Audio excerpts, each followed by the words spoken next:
Hey, silent fighter. Yes, you. The one who smiles in the daylight but battles invisible challenges at night. The one who's been facing struggles no one else can see. You've been strong for too long and now your mind feels like the opponent. There are two battles we face in life. One with the world and one within our own minds. And the truth is the one inside your mind is the most challenging. Because while external situations may cause pain, it's your thoughts that keep the pain alive. You can be sitting in a calm room with no adversaries, no danger, and still feel concern, regret, frustration, and shame. Why? Because the battlefield is in your head. You've probably had days where everything seems okay on the outside, but your mind won't stop challenging you. A single negative thought starts to grow like a shadow. I'm not good enough. I always make mistakes. They don't really appreciate me. These thoughts start small, but if you don't take control, they spiral and take over your identity. That's where Stoicism becomes a tool. Ancient Stoics like Marcus Aurelius, Epictetus, and Seneca lived in difficult times. Wars, hardship, exile, betrayal. But they learned something that most modern people never realize. You cannot control the world, but you can always control how you respond to it. As Marcus Aurelius wrote in Meditations, you have power over your mind, not outside events. Realize this and you will find strength. Let that sink in. You don't have to be wealthy. You don't have to be perfect. You don't have to control every situation. You just have to learn how to respond instead of react. You're not your negative thoughts. You're the observer of them. And if you're the observer, that means you can choose how long they stay. This video is not for someone who wants to feel good for 5 minutes. This is for the warrior who's ready to stop living under the weight of their own mind. This is for the person who's tired of the voice that says, "You're not enough." In the next 7 chapters, we will break down the most challenging mental traps that feed your negative thinking, and how Stoic philosophy gives you the exact tools to overcome them. So, don't just watch this video. Study it. If you want peace, clarity, and inner strength, don't skip any part. Each section builds on the last. Before we begin, I want you to drop this affirmation in the comments. I am stronger than my negative thoughts. Like this video, share it with someone you care about. Subscribe if you're serious about inner growth. And now let's transform the negative thoughts one Stoic truth at a time. Number 1, you are not your thoughts. Let's begin with the most important truth. You are not your thoughts. This might sound unusual at first because we've been raised to believe that every thought we have is somehow us. But take a moment and think how many random, concerning, unusual, or painful thoughts pass through your mind in a day. If all of those were you, then you'd be changing identities every minute. Stoicism teaches a deep but simple idea. The mind has 2 parts. What happens and how you respond to it. Negative thoughts will come. That's normal. What matters is what you do with them. Epictetus once said, "It isn't events themselves that disturb us, but our opinions about them." This means even if a painful thought enters your mind, "I struggled. I'm inadequate. They left me." That thought only becomes suffering if you believe it. Otherwise, it's just noise. Let's say you see a dark cloud in the sky. You don't run in concern just because it might rain. You look at it, prepare if needed, and move on. That's how you must treat your negative thoughts. Acknowledge, detach, let go. The problem is most people let a thought become their identity. I thought something anxious, so I must be an anxious person. I had a negative thought about my relationship, so it must be struggling. But thoughts are not facts. They are suggestions, not commands. Think of your mind like a radio station. Just because a song plays doesn't mean you have to engage with it. Learn to change the station. A great exercise from the Stoics is writing down your disturbing thought on paper and questioning it like an investigator. Ask, is this 100% true? What's the evidence? What would Marcus Aurelius say about this? Will this matter in 5 years? By the end, you'll often realize that your thought had no real weight. It just felt heavy. Another tool, label your thoughts. Instead of owning them, don't say, "I'm inadequate." Say, "I'm having a thought that I struggled." That creates space. And in that space, you get power. Remember, you are not your thoughts. You are the sky. Thoughts are just clouds. Number 2, stop arguing with reality. One of the deepest roots of negative thinking is this: resisting what already is. You don't suffer just because something difficult happened. You suffer because your mind keeps saying this shouldn't have happened. A breakup, a betrayal, a lost opportunity. We tell ourselves it wasn't supposed to go like this. And that resistance becomes mental difficulty. But the Stoics taught something powerful. Pain is inevitable, but suffering is optional. And suffering begins when we start arguing with reality. Epictetus put it perfectly. Do not seek to have events happen as you want them to, but instead want them to happen as they do happen, and your life will go well. Now, this doesn't mean you should celebrate pain or pretend things are fine. What it means is stop wasting energy trying to undo the past or rewrite what's already real. If it happened, it happened. Accept it, then decide what to do next. Think about this. A person standing in the rain can complain, feel upset, and question the sky. Or they can accept that they're wet, grab a coat, and keep moving. Which one do you want to be? Most negative thoughts come from wishing the past was different. Why did they leave me? Why did I say that? If only I had taken that chance. But none of these thoughts change the event. They just keep the pain alive. The Stoics call this the practice of amor fati, love of fate. It means accepting what is even when it hurts. Why? Because the event is not in your control, but your response is. Let's take an example. Say you didn't succeed at an exam or your business idea didn't work out. A negative mind will say, I'm inadequate. I never succeed. A Stoic mind will say, this is a moment, not a life sentence. What can I learn from it? Don't resist the moment. Use it. Here's a tool. Every time your mind starts saying, this shouldn't have happened, catch it. Say out loud, but it did. So now what? That one line flips your power back on because you stop being affected and start being the author again. And here's the truth you need to remember. Peace doesn't come from having a perfect life. Peace comes from accepting what is and still choosing to move forward. I want you to drop this affirmation in the comments. I accept reality and I grow from it. Number 3, don't trust the first emotion. Most people make a significant mistake.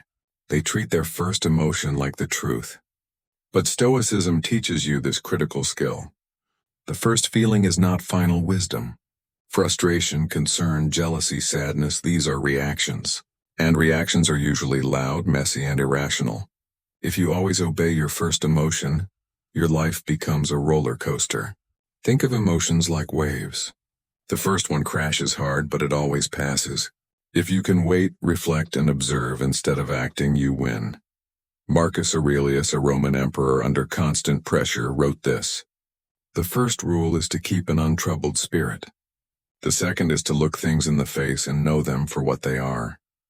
Imagine that the ruler of the world reminding himself to stay calm and look deeper. Let's say your friend ignores your message.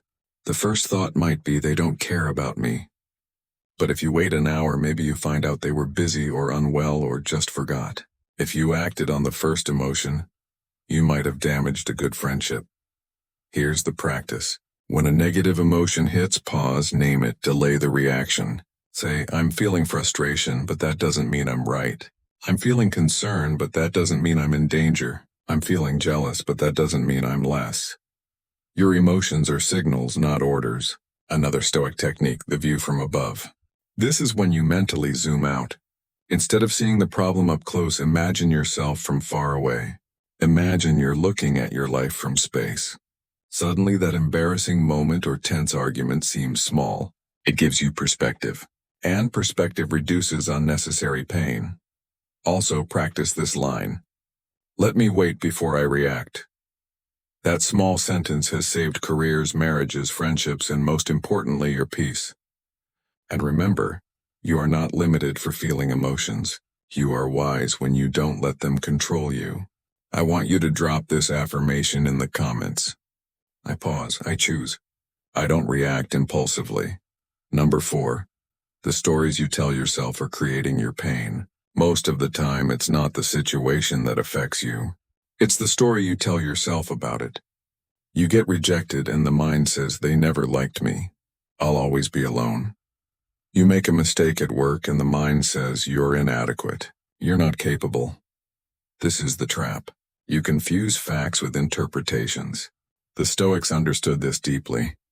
That's why Marcus Aurelius wrote, "If you are pained by any external thing, it is not this thing that disturbs you, but your estimate of it.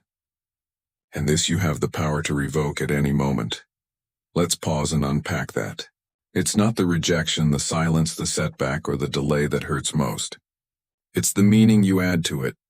And most of those meanings are false stories built from concern, insecurity, or past trauma. Your boss gives you a short reply. You assume they're displeased. A friend doesn't invite you. You assume you're not valued. You didn't get the result you wanted. You assume you'll never succeed. But what if none of that is true? One of the most powerful tools to overcome negative thinking is to separate the event from the story. Here's how you do it. 1. Write down what happened. Just the raw fact. My message wasn't replied to for 2 days. 2. Now write down the story your mind is telling. They don't care about me. They're avoiding me. 3. Now challenge that story. Do I know this is true? Is there another possible reason? Have I ever delayed messages for reasons that had nothing to do with the person? Often just doing this exercise helps you realize your thoughts aren't reality. Here's the Stoic mindset. Difficult things happen, but they don't define you. You define the meaning of what happens. And in that power, you shape your emotional world. Use your mind to heal, not hurt. Your brain is a storyteller, but you are the editor.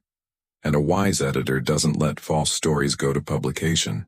So the next time your thoughts spiral, pause, investigate, and rewrite, because you are not the pain. You are the author rewriting the page. I want you to drop this affirmation in the comments. I control the story. I choose peace over panic. Number 5, your environment feeds your inner dialogue. Let's be honest. Your surroundings affect your thinking. And most negative minds are not born.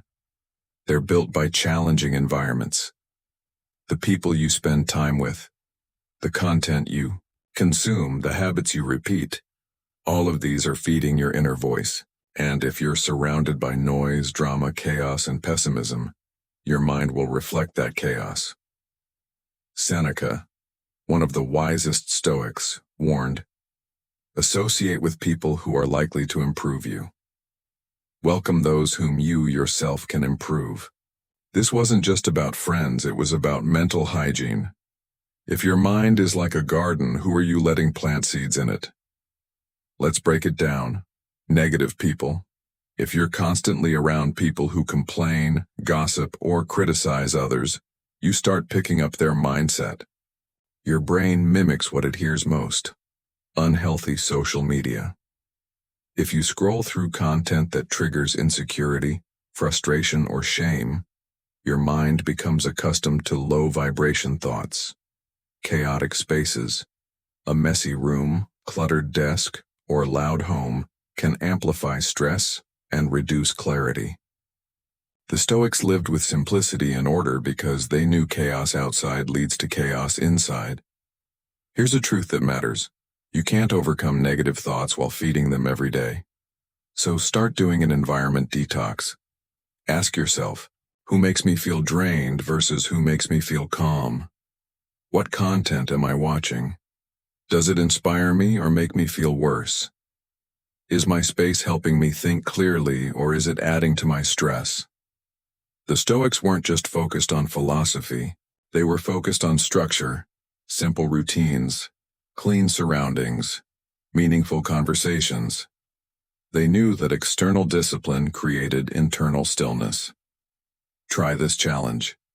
Spend 7 days without gossip, drama, or negative scrolling. Clean your room. Unfollow accounts that fuel comparison. Spend time with people who actually want to grow. You'll be surprised how much quieter your mind becomes. Not because the thoughts magically disappear, but because you've stopped feeding the storm. Number 6, you're tired, not broken. Sometimes your negative thinking doesn't mean something's wrong with you. It just means you're tired. Not just physically, but emotionally, mentally, and even spiritually. And when you're tired, everything feels worse than it actually is. You misread texts. You overthink decisions. You assume people are against you. Your mind becomes a storm not because you're limited, but because you're drained. The Stoics understood this deeply. They didn't just talk about mindset. They talked about preserving your energy. Marcus Aurelius reminded himself, "If you are distressed by anything external, the pain is not due to the thing itself, but to your estimate of it. And this, you have the power to revoke at any moment." But how do you revoke that pain if you haven't slept, haven't rested, haven't taken time to be still? Too many people try to think their way out of a storm, but what they need is recovery, not more thoughts. Negative thinking gets louder when you're sleep deprived. You haven't eaten well. You haven't exercised in days. You're overexposed to noise, social media, and pressure. You haven't taken time alone. You don't need to fix your mind every time. Sometimes you just need to give your nervous system a break. Stoicism is not about being a robot. It's about being rational and responsible with your energy. Even Epictetus, who taught discipline, reminded students, "It is impossible for a person to learn what he thinks he already knows." If your mind is full, tired, and overwhelmed, you won't learn, grow, or think clearly. So give yourself this gift. Sleep early tonight. Take a 20-minute walk outside without your phone. Say no to one thing that drains you. Write down your worries and then step away from them. You're not broken. You're just overrun. Stop treating exhaustion like limitation. Treat it like a signal. It's time to rest. It's time to refill. Negative thoughts often vanish, not because you overcame them, but because you stopped running on empty. I want you to drop this affirmation in the comments. I am not broken. I am just resting. Number 7. Gratitude transforms negativity. This one might surprise you. Gratitude is not just positive thinking. It's a tool, a powerful one that addresses the roots of negative thought. Why? Because gratitude forces you to see what's real, not just what's missing. When your mind is stuck in negativity, it creates a tunnel vision.